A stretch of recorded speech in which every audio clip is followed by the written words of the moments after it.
En medio de una llanura desolada y azotada por el viento en el condado inglés de Wiltshire, se alza un monumento tan célebre que paradójicamente se ha vuelto casi invisible. Lo miramos en postales, en recuerdos baratos, en películas, incluso en el salvapantallas del ordenador. Vemos las piedras pero ya no vemos el enigma. Contemplamos el paisaje y con un nombre cómodo lo damos por entendido: Stonehenge. Cada año millones de visitantes recorren el sendero limpio y pisoteado que circunda estos gigantes silenciosos. Se hacen una foto con el atardecer de fondo, escuchan una audioguía que les narra una versión pulida y conveniente sobre druidas que nunca estuvieron allí y sobre el solsticio de verano. Es un atractivo turístico, casi un parque temático de la era neolítica. Seguro, claro, desactivado. La ciencia oficial nos ha repetido la misma fábula adormecedora: un calendario, un templo del sol. Fue erigido por agricultores primitivos hace 5000 años para saber cuándo sembrar. Arrastraron algunos bloques de unas 40 toneladas desde canteras cercanas y otros más pequeños desde muy lejos. Los llevaron a rastras durante 250 kilómetros desde Gales. ¿Para qué? Religión, rituales, culto a los ancestros. Fin del relato. Archivamos el expediente. Creemos conocer Stonehenge. ¿Y si no supiéramos nada? ¿Y si todo lo que nos contaron fuera solo la portada brillante de un folleto que oculta una verdad más sombría, extraña, compleja y antigua? Durante décadas, Stonehenge fue un misterio arqueológico. En los últimos años se ha convertido en una escena del crimen, y las pruebas que emergen, literalmente desenterradas con tecnologías impensables hace apenas 10 años, no encajan con la versión oficial. Esas herramientas nos permitieron mirar bajo tierra, sin excavar y escanear cada milímetro de las piedras, con una precisión láser invisible al ojo humano. Lo que empezó a aparecer primero dejó a los científicos sin palabras y después los obligó a recomenzar. Al principio fueron rarezas, zanjas ocultas que nadie conocía, nuevos círculos de madera y de piedra enterrados bajo el césped, un paisaje subterráneo, una auténtica ciudad de los muertos cuya existencia ignorábamos. La escena se complicó. Stonehenge no estaba solo. Era el centro de algo muchísimo mayor. Pero todo aquello no fue más que el preludio. El verdadero golpe, la sacudida que cambió la conciencia, llegó cuando dirigimos nuestros ojos digitales no al suelo, sino a los propios megalitos. Creíamos conocerlos. Habíamos catalogado cada grieta, cada líquen. Estábamos equivocados. En el corazón mismo de Stonehenge, bajo la sombra de los trilitos gigantes, en el Sancta Sanctorum, apareció una anomalía, algo oculto a plena vista durante 5 milenios, algo que no debía estar allí. No era un hacha tallada más ni una figura de ciervo, no era un garabato, era un mecanismo preciso, complejo, calculado con intencionalidad matemática. Nuestros antepasados, a quienes imaginábamos como salvajes con pieles, no levantaron solo un templo, construyeron un dispositivo. Cuando por fin entendimos su funcionamiento tras procesar los datos con superordenadores, su propósito emergió claro y escalofriante. No era un calendario agrícola, no era un altar de sacrificios, era una cámara, una máquina pétrea descomunal, una cámara oscura levantada con un único propósito desesperado: capturar un evento, registrarlo, dejar una advertencia. Y al comprender lo que había quedado fijado en la piedra, toda la historia cómoda de granjeros primitivos celebrando la cosecha se desmoronó en polvo. El hallazgo no cambia un detalle de nuestro pasado, lo altera todo, muta quiénes eran aquellas gentes, qué sabían, de dónde venían y, sobre todo, qué temían con tanta desesperación. Para medir el alcance de la sorpresa, hay que admitir lo frágil de nuestro conocimiento anterior y desmontar el mito que nos vendieron. Toda la historia oficial de Stonehenge se sostiene en dos enigmas nunca resueltos con convicción y en una gran mentira que aceptamos como verdad. La mentira son los druidas. Cuando pensamos en Stonehenge, pensamos en ellos, ancianos barbudos con túnicas blancas y hoces doradas, sacrificando a la luz de la luna. Esa imagen se incrustó en la cultura, no porque la fijaran historiadores, sino porque la inventaron románticos. En el siglo X, el anticuario John Nobry sugirió por primera vez que los druidas habían construido Stonehenge. Un siglo después, en el siglo XV, otro anticuario, William Stockley se enamoró de la idea. Estaba obsesionado. Practicó rituales druídicos entre las piedras, publicó libros que fueron éxitos y unió Stonehenge a los sacerdotes celtas. La estampa prendió, dramática, misteriosa, inquietante, perfecta, salvo por un detalle: es falsa. Un dato simple proporcionado por dataciones radiocarbónicas destroza la teoría. La fase principal de construcción, con los grandes círculos de piedra, aconteció aproximadamente entre 2600 y 2400 a.C., es decir, hace 5000 años. ¿Quiénes eran los druidas? Sacerdotes celtas de los que sabemos por las crónicas de Julio César. Actuaban en la Edad del Hierro desde alrededor de 500 a.C. hasta aproximadamente 100 después de Cristo. Entre el último constructor de Stonehenge y el primer druida media un abismo de 2000 años. 2000, la misma distancia temporal que separa nuestro presente del nacimiento de Cristo. Cuando los druidas vieron por primera vez Stonehenge, ya era para ellos una ruina antiquísima e incomprensible, como lo es para nosotros. Pudieron usarlo para sus ritos, como lo hacen hoy los neodruidas, pero no lo levantaron, ni sabían quién lo había hecho ni por qué. El mito druídico ha sido una pantalla conveniente que nos impedía formular las preguntas correctas. Si no fueron los druidas, ¿quiénes? La versión oficial dice: gentes del Neolítico, agricultores, y de ahí brota la tesis del propósito, un calendario. Nos repiten que Stonehenge es un reloj descomunal. Su eje principal se alinea con el punto exacto de salida del sol durante el solsticio de verano, lo cual es cierto. Si uno se sitúa en el centro del círculo el día más largo del año, descubrirá el sol elevándose justo sobre la piedra talón situada fuera del anillo principal. Es hermoso, es un hecho. De ahí la deducción cómoda. Granjeros primitivos construyeron aquello para saber cuándo plantar y cuándo cosechar, para marcar las estaciones. Pero esta teoría se deshace al primer interrogante serio. ¿Para qué? ¿Para qué levantar una máquina de 2000 toneladas, emplear siglos, miles de horas de trabajo y recursos inimaginables para lograr algo que un simple palo puede hacer? Cualquier niño puede crear un calendario. Clava un palo en la tierra, marca su sombra cada mediodía, la más corta señala el solsticio de verano, la más larga el de invierno. Listo, un agricultor sabría cuándo sembrar. El nivel de complejidad de Stonehenge es salvaje, desmesurado para las necesidades del campo. Estaban siguiendo algo mucho más decisivo. Para intuir que hay que volver a la escena y mirar las pruebas, las piedras.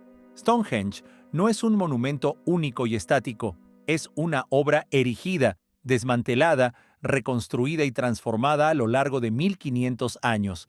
No es un edificio, es un proyecto vivo. En su núcleo conviven dos tipos de piedra, ambas un prodigio de ingeniería que bordea la locura. El primer tipo son los sarcenes, los gigantes de todas las fotos, enormes bloques de arenisca que forman el círculo exterior y la herradura interna de 5 trilitos. Un trilito es eso que vemos: 2 monolitos verticales y un dintel horizontal. De media, cada bloque pesa unas 40 toneladas. La piedra 56 supera las 50 toneladas, el equivalente a unos 30 automóviles de pasajeros apilados. Se conoce su origen: las canteras de los Marlborough Downs, a solo 30 kilómetros al norte. Detengámonos un momento. 5000 años atrás no había rueda para el transporte, no había animales de tiro capaces de mover ese peso, no había metal, solo madera, cuerdas de fibras vegetales, cueros crudos y músculos humanos. ¿Cómo lo hicieron? Solo podemos suponerlo. Talaron árboles, fabricaron trineos gigantes, tendieron rodillos de troncos. Centenares, quizá millares de personas tiraron de las cuerdas.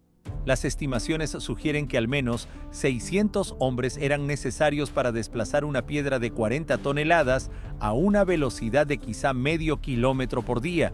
En el mejor de los casos, semanas o meses de labor infernal para un solo bloque. Y había docenas. No se limitaron a arrastrarlos, los trabajaron con obsesión. No colocaron rocas brutas sin más. Con otras piedras más duras como herramientas, golpearon durante horas, días, años, desbastando, escuadrando, alisando superficies, y fueron más allá. Aplicaron carpintería a la piedra. tallaron en las cabezas de los monolitos verticales protuberancias y espigas, y en los dinteles excavaron los encajes correspondientes. Encajaron las piezas como si fueran un gigantesco juego de bloques. ¿Para qué? Para estabilizar la estructura y evitar que colapsara. Además, los dinteles superiores no son rectos, cada uno describe una ligera curvatura para crear en conjunto un círculo perfecto y continuo. Eso no es simple ingeniería, es arquitectura y corrección óptica, un nivel de pensamiento que asociamos a los griegos y su Partenón, pero hecho 2 milenios antes. ¿Quiénes eran esos supuestos granjeros primitivos que dominaban nociones de ingeniería, geometría y arquitectura? Y eso era solo la mitad. Esas eran rocas locales. El verdadero misterio, el que dinamita las teorías cómodas, es el segundo tipo, los denominados bluestones. Son menores en tamaño, de 2 a 5 toneladas, pero muchísimo más importantes. Con ellos se configuró el primer círculo de piedra del lugar, mucho antes de que aparecieran los sarcenes gigantes. Forman un anillo interior y una herradura interna. Son el corazón de Stonehenge. ¿De dónde proceden?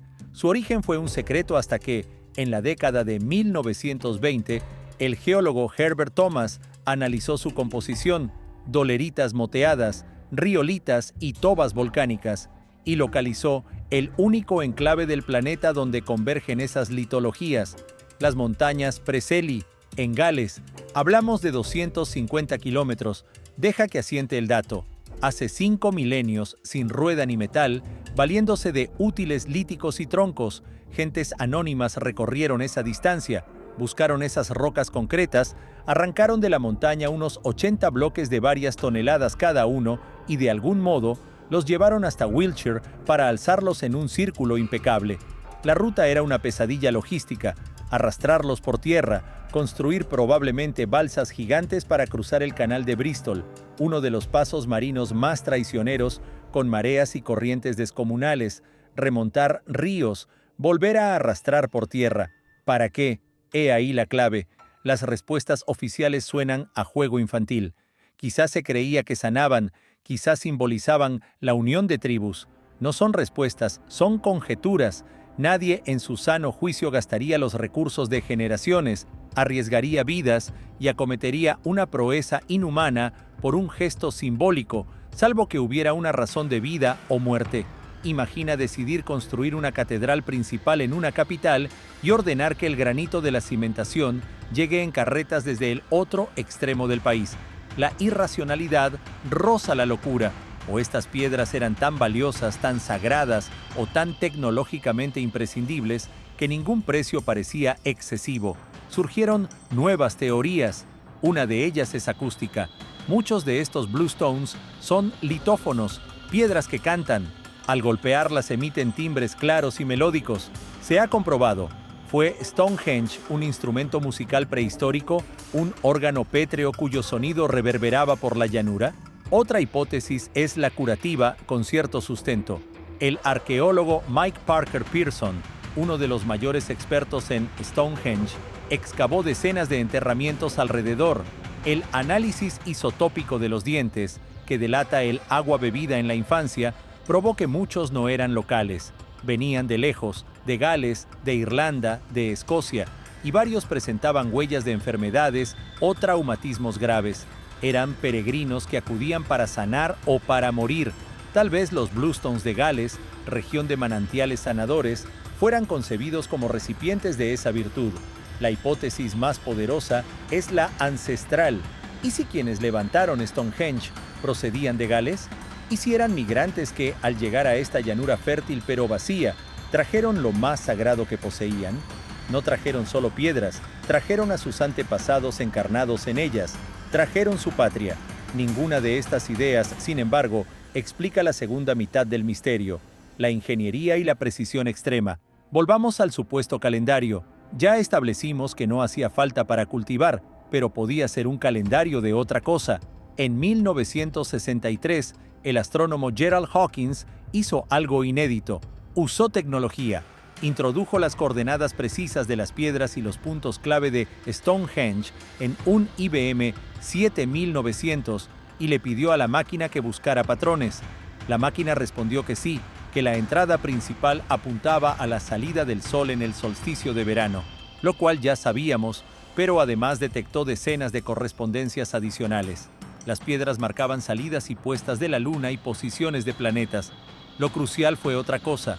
Hawkins demostró que Stonehenge rastrea con una precisión pasmosa el ciclo de parada mayor de la luna, de 18,6 años, sus puntos extremos de salida y puesta en el horizonte. Es un ciclo lentísimo y difícil de observar. ¿Para qué querrían eso?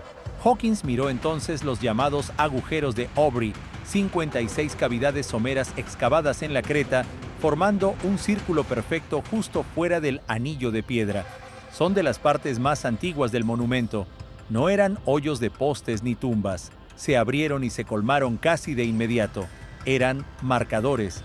Hawkins entendió que el número 56 era la clave. Propuso que esas 56 celdas constituían un ordenador analógico, una máquina de cálculo. Si uno desplazaba marcadores, quizá piedras, por esos agujeros en una secuencia concreta, digamos 3 hoyos al año, podía seguir el ciclo lunar de 18,6 años con exactitud. Y más, podía predecir eclipses. Los eclipses solares y lunares son los fenómenos más sobrecogedores para una humanidad antigua. El sol se apaga de día, la luna se torna roja. Ocurren cuando las trayectorias del sol y la luna se cruzan en nodos que se desplazan y sin embargo se repiten en un ciclo, el Saros, de 18,6 años. Stonehenge, con sus 56 celdas de memoria, era una máquina para anticipar el fin del mundo. El golpe fue mayúsculo. Aquellas gentes, lejos de ser salvajes, eran astrónomos brillantes y matemáticos finos. Observaron el cielo durante décadas, dedujeron ciclos complejos y no evidentes del movimiento lunar y codificaron ese saber en piedra. Y vuelve la pregunta, ¿por qué? La respuesta estándar dice que para dominar a la población, sacerdotes capaces de apagar el sol tendrían poder sin límites. Suena lógico. ¿Y si fuera al revés? ¿Y si no controlaban el miedo sino que estaban aterrados? ¿Y si vigilaban los eclipses no para impresionar a los suyos, sino porque buscaban desesperadamente otra cosa en el firmamento, algo que recordaban, algo que sus ancestros vieron y temían que regresara? Construyeron una máquina de vigilancia, un sistema de alerta temprana y lo perfeccionaron durante siglos. Así la arqueología se volvió forense. El problema con Stonehenge es que ha sido excavado durante siglos por anticuarios, buscadores de tesoros y, más tarde, arqueólogos. Destaca el teniente coronel William Hawley, que cavó en la década de 1920. Removió literalmente la mitad del monumento con métodos que hoy calificaríamos de bárbaros. Buscó oro y halló fragmentos de cerámica y huesos. No registró adecuadamente y, al terminar, rellenó con hormigón. Selló la escena del crimen. Durante mucho tiempo creímos que Stonehenge estaba perdido para la ciencia. No podíamos volver a excavar sin destruir lo que quedaba. El secreto parecía encerrado hasta que, en 2009, arrancó el proyecto Stonehenge Hidden Landscapes. Fue la empresa arqueológica más ambiciosa de la historia. Un equipo liderado por el profesor Vince Gaffney se propuso lo imposible: crear un mapa digital completo de Stonehenge y de 15 kilómetros cuadrados a su alrededor sin clavar ni una pala. Su arsenal tomó prestadas tecnologías de geofísicos, militares y hasta planetólogos. Usaron instrumentos típicos en la prospección petrolera o el cartografiado de Marte. Primero, georradar de penetración terrestre, que se empuja como un cortacésped, emite pulsos de radio hacia el subsuelo y escucha ecos. Toda variación de densidad, toda piedra enterrada, cada poste de madera ya podrido, cualquier fosa o tumba colmatada deja su sombra acústica. Es como una radiografía de la Tierra. Segundo, magnetometría, capaz de medir cambios minúsculos en el campo magnético. Cualquier actividad humana, un hogar, una casa quemada, una forja, incluso un hoyo abierto y rellenado, altera para siempre la impronta magnética del suelo. El magnetómetro ve esos puntos calientes, esos fantasmas. Tercero, escaneo láser terrestre, LIDAR. Esta pieza fue crucial. Un escáner en el centro del monumento gira y lanza millones de pulsos láser por segundo, escaneando cada milímetro cuadrado, no solo la forma, también la textura, revelando arañazos invisibles y marcas de herramientas de hace 5.000 años, incluso pigmentos de pinturas ya perdidos. Así crean una copia digital tridimensional perfecta con precisión de fracción de milímetro. Durante años escanearon palmo a palmo la llanura, acumularon terabytes y construyeron el gemelo digital de Stonehenge. Al procesar los datos, la sorpresa fue monumental. Stonehenge no estaba en un campo vacío, era el centro de un complejo ritual gigantesco del tamaño de una ciudad. Bajo tierra apareció lo inesperado, una especie de Superhenge. A 3 kilómetros, en Darrington Walls, existió un asentamiento prehistórico colosal, rodeado de un foso y un parapeto de medio kilómetro de diámetro, una ciudad de los vivos. Allí se hallaron miles de huesos de animales, huellas de banquetes y celebraciones. Miles de personas habitaron el lugar mientras se levantaba Stonehenge. Y en el subsuelo de esa ciudad de los vivos, el georradar reveló algo increíble. Piedras de hasta 4,5 metros, no erguidas, sino abatidas y enterradas. Alguien construyó un círculo de piedra 20 veces mayor que Stonehenge y luego lo derribó con deliberación. También surgieron docenas de nuevos túmulos, zanjas y santuarios, entre ellos el Cursus, quizá la estructura más enigmática, una zanja rectangular de 3 kilómetros de largo y 100 metros de ancho, una especie de pista de despegue miles de años anterior a Stonehenge, con un propósito desconocido. Y apareció The Avenue, una avenida ceremonial de 3 kilómetros que conecta Stonehenge con el río Avon. Todo el llano era una máquina ritual con lógica interna. Darrington Walls, de madera perecedera, como ciudad de los vivos. Stonehenge, de piedra eterna, como ciudad de los muertos. La avenida y el río enlazando ambos mundos.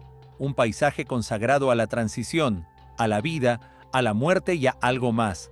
El gran salto llegó al analizar el lidar, la copia digital de las piedras. Por primera vez, se pudo apagar el sol y alumbrar las superficies con luz rasante desde cualquier ángulo. Este método forense, iluminar casi paralelo a la superficie, hace que cualquier arañazo o relieve mínimo arroje sombras largas y nítidas. Así comenzaron a ver.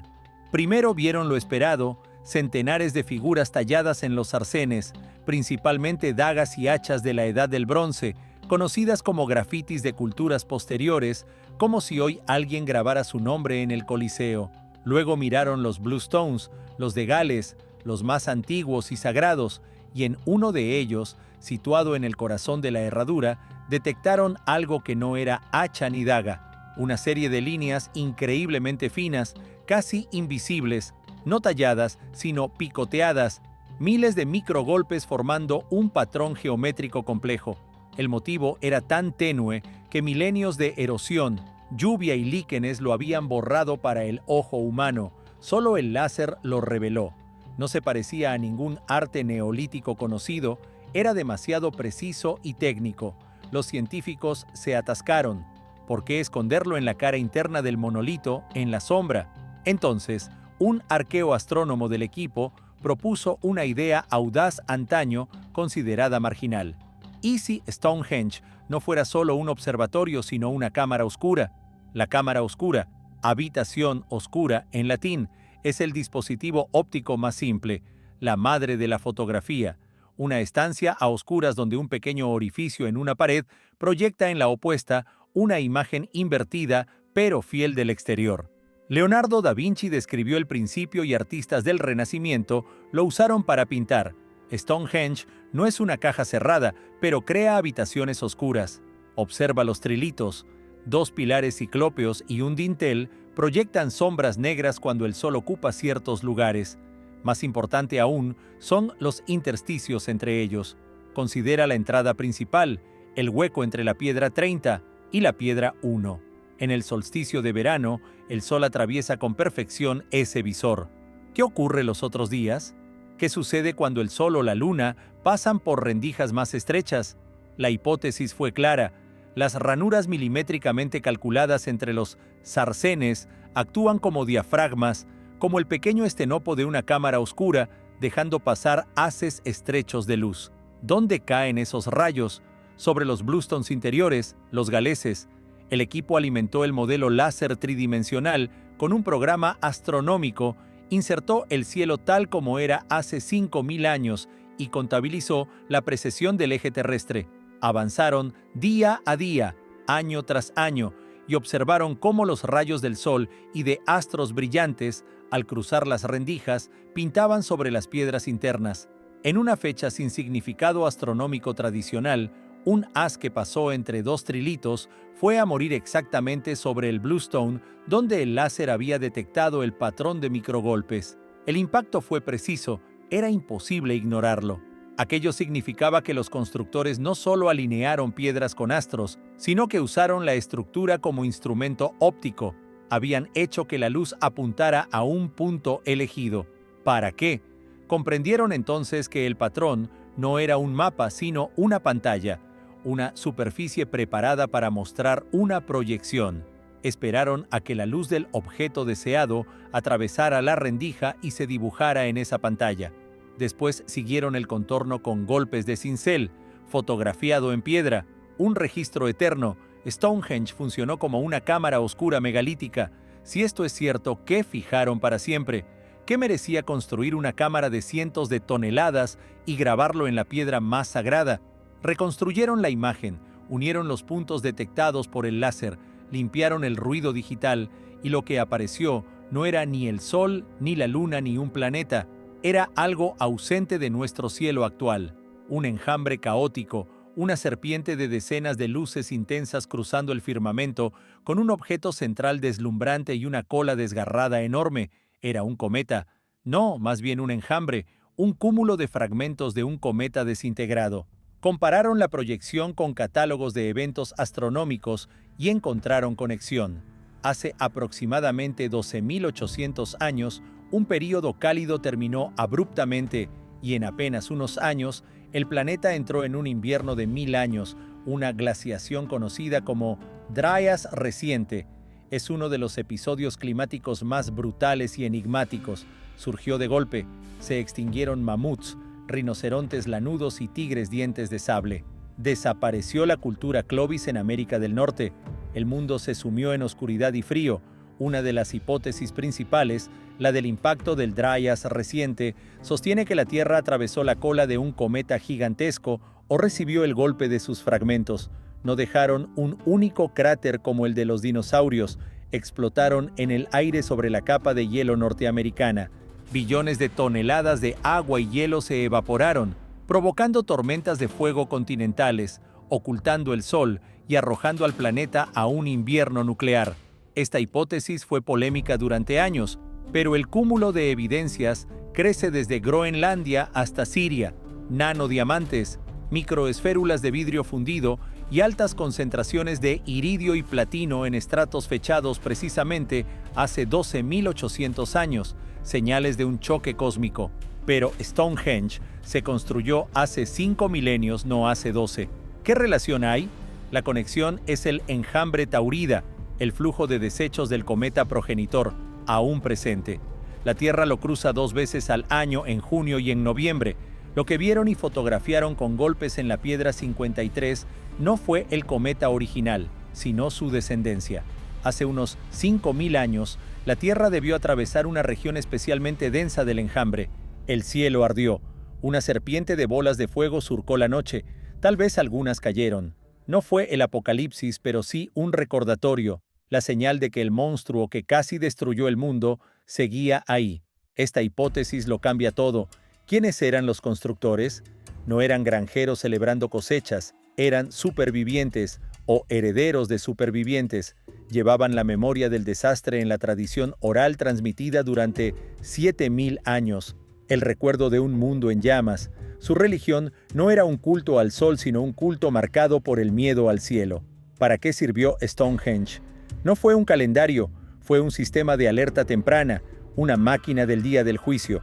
Dedicaron medio siglo y el trabajo de docenas de generaciones a construir un ordenador de piedra capaz de seguir los ciclos del enjambre y calcular el regreso del monstruo. Observaban los eclipses no porque les asustaran, sino porque los eclipses les ocultaban el cielo y temían perder lo esencial. ¿Y los Bluestones de Gales? Tal vez el desastre no arrasó por igual todo el planeta. Quizá devastó algunas regiones y perdonó otras.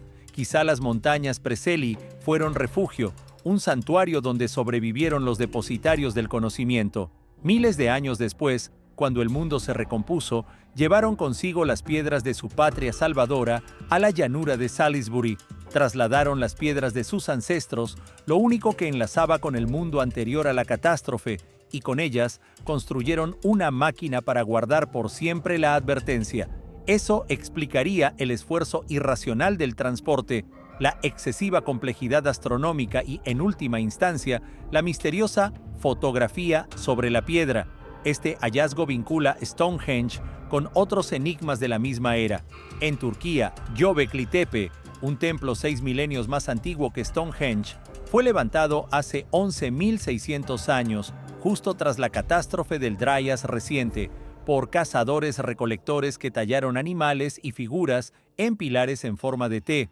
En el pilar 43, la escena del buitre, se grabó un hombre decapitado y animales que simbolizan constelaciones. Astrónomos han descifrado que es un mapa del cielo tal como era en 10.900 a.C., aproximadamente la fecha del cataclismo, con símbolos de cometas cayendo.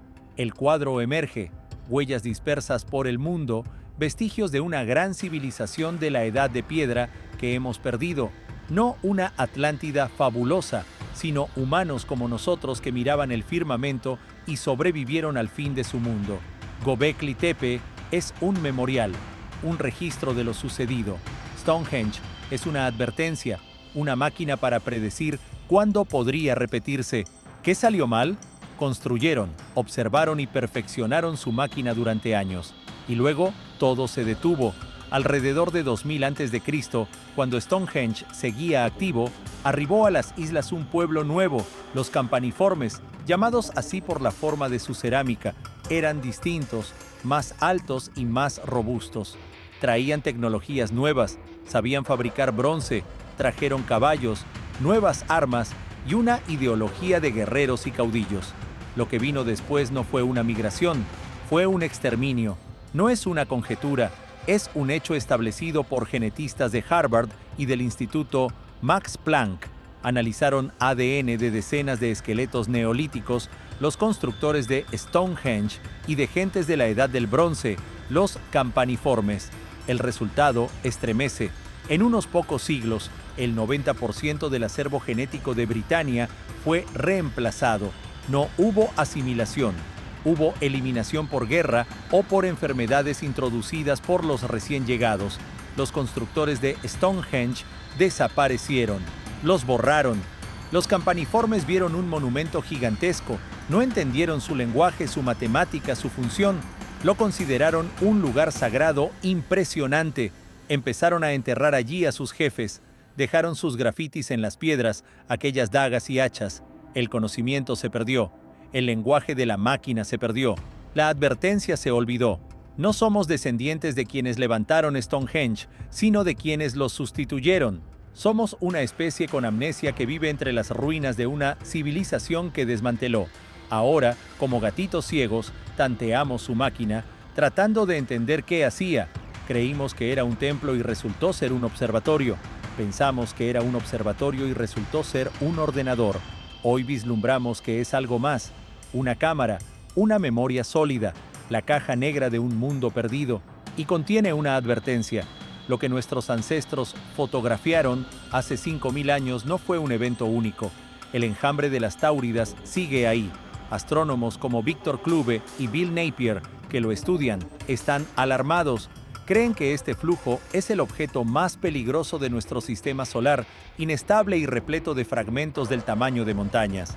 La famosa explosión de Tunguska de 1980, que arrasó un bosque de más de 1000 kilómetros cuadrados en Siberia, probablemente fue un pedazo del enjambre. Los constructores de Stonehenge gastaron medio siglo y el esfuerzo de docenas de generaciones para transmitir un único mensaje, simple y helador. Mirad al cielo. Lo que sucedió una vez volverá a suceder. Hemos hallado una imagen, una fotografía en una piedra. ¿Cuántas más yacen ocultas en otros monolitos que aún no sabemos leer? ¿Cuántas cámaras como esta se esconden por el planeta, confundidas con templos primitivos? ¿Qué significa en realidad el cursus?